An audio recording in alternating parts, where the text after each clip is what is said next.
Okay, guys, welcome to another episode. Today, we're going to be talking about a topic that I already made a video on YouTube. So it's the latest video that I have as of right now, as of the making of this episode, which is the chances of getting bit.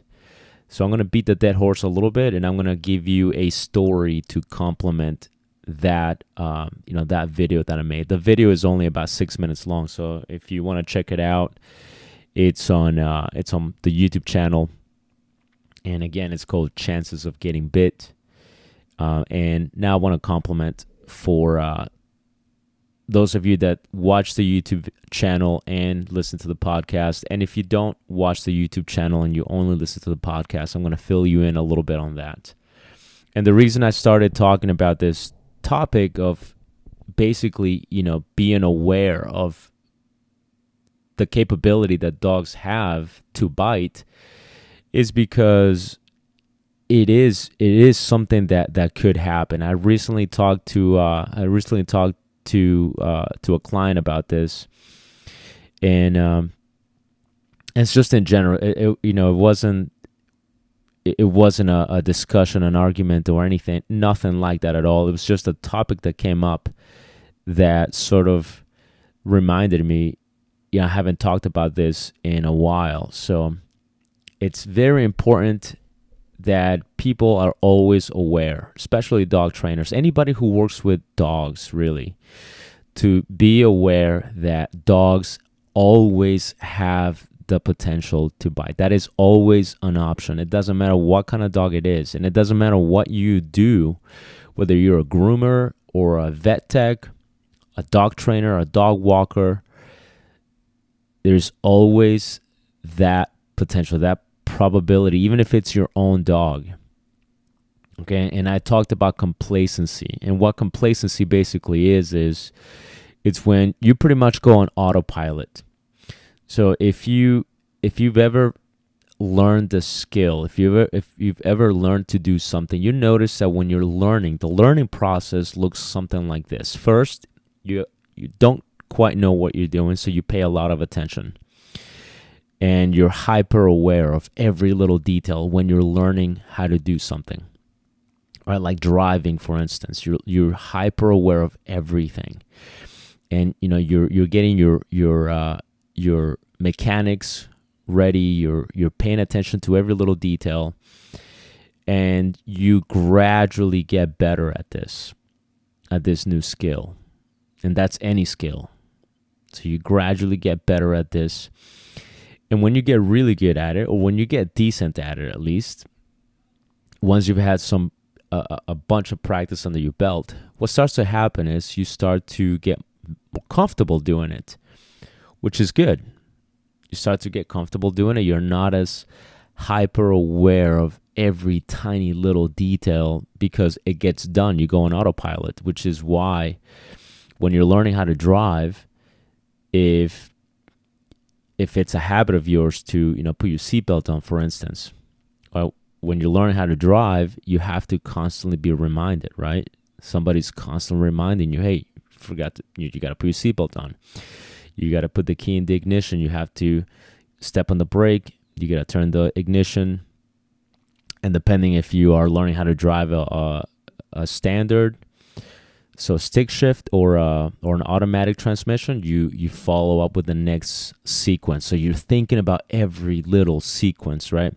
So if you're driving a stick shift, you have to then think about stepping then on the clutch, shift into first gear, and then put your right foot on the gas, and then slowly decrease the pressure on the clutch as you're also at the same time slowly putting pressure on the gas, right? So those little details that you have to be so hyper aware of. Eventually you become really comfortable with that, to the point where at some point you get in the car, and then you get to your destination, and you didn't even think about the little details that were so important at some point. All right, the details are suddenly just, you realize that you just got them done.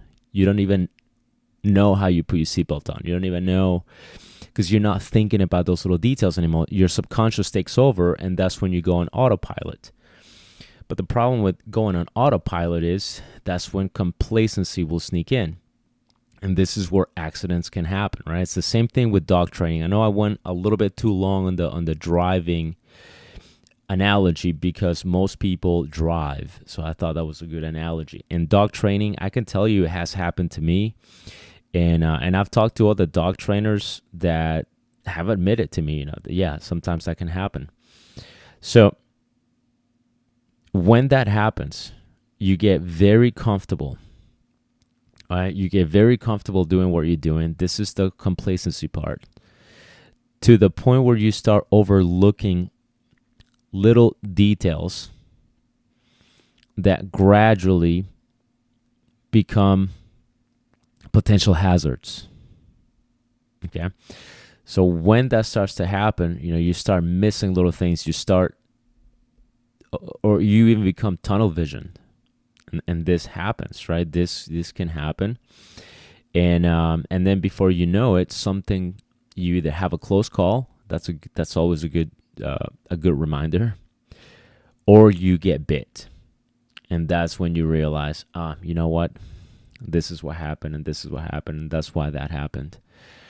So the possibility for that happening is always there.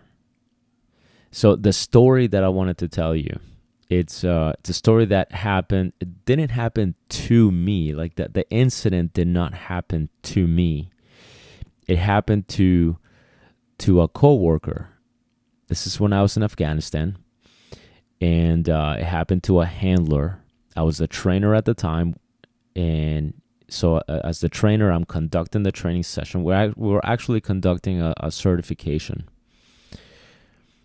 and my supervisor, which we call them in those terms, we call them kennel masters. So the kennel master and then the trainer, right? We're setting up this certification. This is basically a test. We hide the odors, and as we hide the odors, we bring the teams. By the teams, I mean the handler and the dog. They don't know where the odors are, so it is up to the team to conduct a search, and it's a training scenario, okay, with real explosives. So we're using explosives, we're hiding them. They're not set up, they're not booby traps. It's very safely conducted. So we go through the teams, and people are doing well. People are most people are doing pretty well. Everything's going pretty smooth. And we have this one handler with his dog. Suddenly, that's their turn. And I've talked about this case, this particular incident, for a very long time. Every time I had the opportunity to talk about defensive handling and bite prevention, I always bring up this scenario because it happens so quick. And it sort of caught everybody by surprise. So it's the guy's turn. This is a dog that he has been working with, okay? He's been working with this dog for a decent amount of time. It's not a dog that just got assigned to him. It's a dog that he has a bond with, dog that he has worked with. They've gone out and done stuff. It's just that every so often we have to perform certifications. It's not that they were new and they were certifying so that they could start doing their thing. It's just that every so often they had to conduct some validations or certifications. So this was one of those times. And as we're doing this, the guy comes out with his dog. His dog is super pumped. Dog is a Malinois. Super, super pumped. And the team, they start doing their thing, find the first odor. Good job, right? The dog is searching, finds the odor, alerts. He checks with us to let us know the dog alerted, and then it's up to us to tell him, yep, that's a positive alert, or if it's the case, we'll tell them that's a false alert, that's a false response. In this case, the dog was doing pretty well. Dog is doing well. The dog finds, sits, that's part of the alert. We verify it. The handler pays his dog. That's when the handler gives him the toy. This happens for, goes nice and smooth for about two sessions. I mean, not 2 sessions, I'm sorry, two finds. And then we get to about the third find. I believe it was the third find, where the handler is looking for the team, the dog and the handler are sort of doing the search, and the dog finds it. The dog actually gets to the source. But here's one error the dog made. Right before the dog sits, the dog paws at the source. Now, these dogs are supposed to be doing a passive response. Is what we call a passive response, which is either lay down or sit. Now, some agencies they will take the stare, but with us, it's either it was either a sit or a down. Not a freeze, not a stand, not a stare, either a sit or a down. That was the policy. So the dog gets to the odor, and right before he sits, he was so pumped, right? Right before he sits, he puts his paw on it. He lightly scratches it. Well, because it's not a training session, it's a validation / certification. The kennel master, my supervisor, calls it, and he goes, "Nope, pull your dog out." And this puzzled the handler. So the handler was like, "So that's not it?" And the kennel master, my supervisor, goes, "No, pull him out. That's it." But he scratched it. So the handler was obviously frustrated. So he pulls his dog out. Now his dog is sitting, waiting for his reward. And the handler's all flustered. He's frustrated. So he pulls his dog out. He's not paying attention to his dog. He just pulls him out. And as he pulls him out, the handler sort of starts protesting. Not because the scratch was barely a scratch. He didn't flat out scratch it. He barely put his paw on it. So, the guy is obviously frustrated. Now it's not a training session, so we can't go, all right, let's address it real quick. It was a nope, you failed. So as he's pulling him out, the guy's frustrated. He pulls the dog out, and the dog suddenly nails his handler. Now the handler didn't correct the dog. That's not why the dog bit him. Okay, it's not that the handler got pissed, corrected the dog unfairly, and then pulled him out. The handler just pulled him out, but didn't correct him. There was no correction at all. The dog was attached to the flat collar because he was doing a search. So there was no correction. There was no prong collar. Okay, this is a contract with the DOD, and as per contract, we can't use prong collars on these dogs. That's a story for another episode. But he just pulls his dog out. It's just on a flat collar. Just pulls him away. And that dog looks so infuriated, so puzzled too, that the dog just decides, nope, fuck you. I'm gonna get something. And the dog goes into bites him right in the calf from behind. I mean, grabs him full mouth. The handler instantly, the handler doesn't see it coming because the dog comes from behind. The handler instantly starts flipping out, starts screaming. And as soon as he did that, the handler just collapsed. I mean, this dog wasn't just fear biting. It wasn't a warning bite. It was a full mouth. It was like the type of bites that you see on dogs do on bite suits, when they're doing leg bites. It was like a full nail. There was no conflict at all. This dog went full power, grabbed him right in the calf, full mouth, and it didn't take by maybe a second or so, and that guy was already on the ground. And here's what happened, right? The kennel master, my supervisor, he's been doing this for a long time, a lot longer than I have been. That's why he's my supervisor.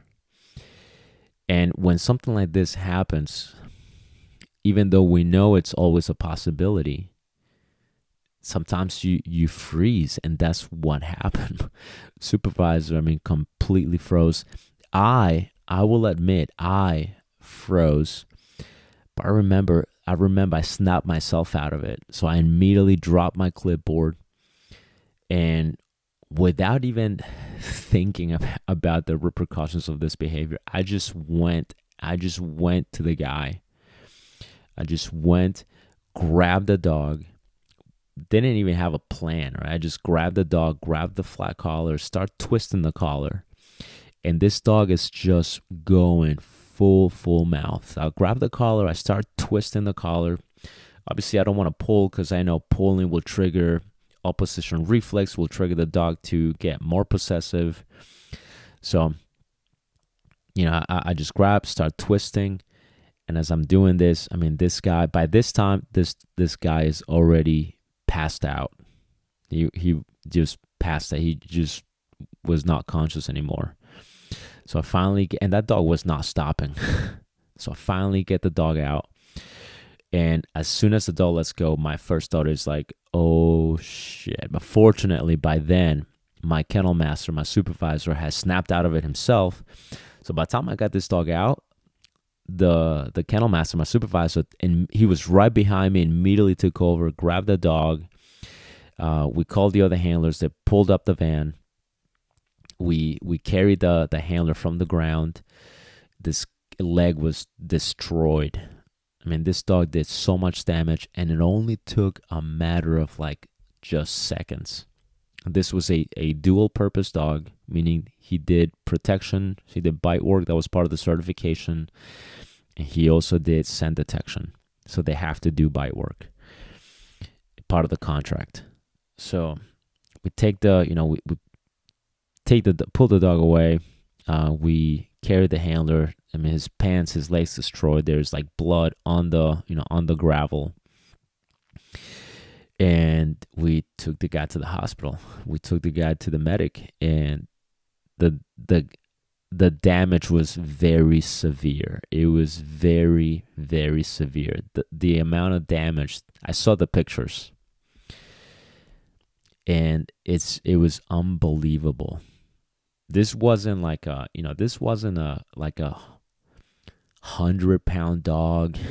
This wasn't a Corso. It wasn't just a big massive dog. He was a big dog, but he wasn't like 100-pound dog. He wasn't a beast. He was just a well stocky, just beefy dog. But he wasn't just crazy massive. But the amount of damage that this dog caused in a matter of seconds was unbelievable. I mean, it was like full mouth, and the damage, by looking at the pictures, I mean, this dog did tremendous damage. Needless to say, this guy, he had to have lots of surgery. He was flown out to Germany. Where they did, more in-depth surgery than when he got back to the States.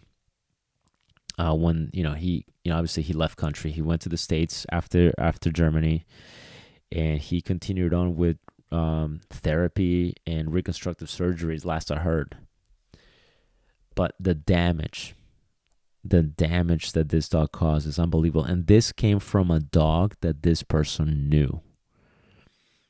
Okay. He was a dog handler with experience. He had been a dog handler for a long time. And it was a dog that he had been taking care of. Now, this is obviously, we can also bring in temperament here.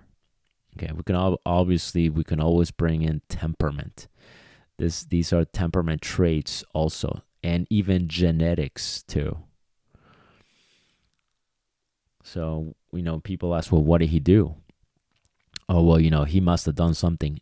And I'm telling you, no, he didn't do it. The only thing he did is he told the dog, okay, dude, we're not playing. Which is it's a strategy that I use with my dog. And it works because the dogs do get frustrated. They're like, what do you mean? It's we're doing negative punishment here. Okay, if you want to act like a fool, we're not going to play. We're going to think about what you did, and we're going to pull you out later, and then we're going to try it. But this dog took it way into a different direction. This dog was like, no, this dog, this dog was just, it was crazy. Now, this happened to a guy with the dog that he handled. Okay, he handled this dog regularly. The reason I'm telling you this is you should never put it past any dog, even your own, to have the option to put their teeth on you. Now, probably not to this extreme. This is a pretty extreme case, but it should never come to you as a surprise. Okay, I do this with all the people that I work with. Sometimes, whether it's a client, a club member, and their dogs act a certain way, sometimes I have to remind them, hey, yeah, I mean, has he ever done this? I'll ask, what's your dog's age? And as they mature, as they go from puppyhood to adulthood, sometimes they start to think about that a little bit more. It is an option. They get feisty and they go, no, I don't want to play by your rules all the time. That's I want to do my own thing. And sometimes, occasionally, with some dogs, not every dog, with some dogs, they get a little bit, pissy, and they'll even show their handlers, their owners, what if I don't do that? What if I push you around? What if I protest a little bit? What if I don't want to sit when this is happening? So occasionally those things happen, and I always bring it up. If I see it, I'll let him know. Has he ever done that? And sometimes a lot of times the answer is no, never. Okay, I'm like, okay, I just want you to know that based on the dog too, based on the dog's body language, I'll make that assessment and I'll go, he seems like he would be the type of dog that might try that at some point. Or he definitely seems like the type of dog. I'm definitely seeing that he is absolutely thinking about it. If he hasn't done so, based on what he did just a moment ago, I'll tell them, right, this is what I see. I'll tell them, I can tell you he's definitely thought about it. So this is the reality of working with dogs. You are working with an animal that has teeth. And I never put it past a dog to think of that as an option. And like I said on the video I made, sometimes you get bit and if you have to go to the doctor because it's a serious bite. I've had to do that, and I've had some semi-serious bites. Nothing like this guy. This guy right here took the cake, but I've had bites where I had to get stitched up. And one of the questions that I've been asked, and one of the questions that other people get asked is, what happened? What did you do? And it's not always, what did you do? Sometimes it's, well, I mean, what do you tell this guy? What do you tell this? So what did you do? I just pulled him out. And he got frustrated and he bit me. He bit me, like he fucked me up. Now, can you imagine if this guy was by himself? He would have definitely lost his leg. Right? Now, if you're probably wondering, I wonder what happened to that dog. That dog got reassigned. Now, shortly after that, I went to, I left that region. But, that dog got reassigned. He got sent back to, we were in Shindand, and then that dog got transferred back to Kandahar to be reassigned to another handler. And after that, that was the last I heard of it. So, but I know from what I remember hearing, that dog got reassigned. People are probably thinking, well, he should be put down. But this was actually a good dog. He was finding things. It's not like the dog was a piece of crap that just was useless. This dog was good at his job. He just had this issue right here. But no, this dog was actually good. This dog found things. He was pretty good. But anyway, yeah. So never ever put it past the dog to do that. I work with working dogs practically daily. I have appointments. I have clients with working dogs. As a matter of fact, if I think about it now, I don't think I have a single client with just a regular pet dog. All of my clients are, even the clients that have behavior modification issues, they're all working dogs. I have the club, which they're all working dogs twice a week. I have bite day on Sundays, and I have a bunch of working dogs. Then I have private lessons with clients throughout the week, and all of these guys are working dogs. So to me, when I see these dogs biting all the time, yes, they're biting under a certain set of circumstances, which makes it very predictable for them and for the helpers. But I just never put it past any dog to take that option, because it always is an option. Okay. Now, if you're constantly getting bit, you might want to reassess maybe your approach. But depending on what you do, it could be a possibility. Okay, I've gotten bit a bunch working with working dogs. And the reason was when I was working with those working dogs, most of the time I was working with dogs that were not assigned to me. So as a trainer, I'm working with dogs that get flown in. We have a certain number of a period of time where we have to train these dogs, pair them up with handlers, and get the next shipment of dogs that get flown in. So we're constantly seeing new dogs. And as we're getting to see them and as we get to know them, we get to know their quirks as well.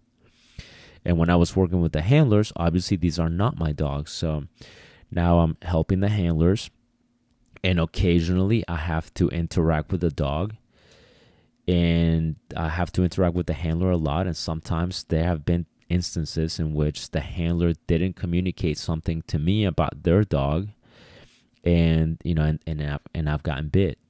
So sometimes your situation and based on what you do also determines how likely you are to get bit.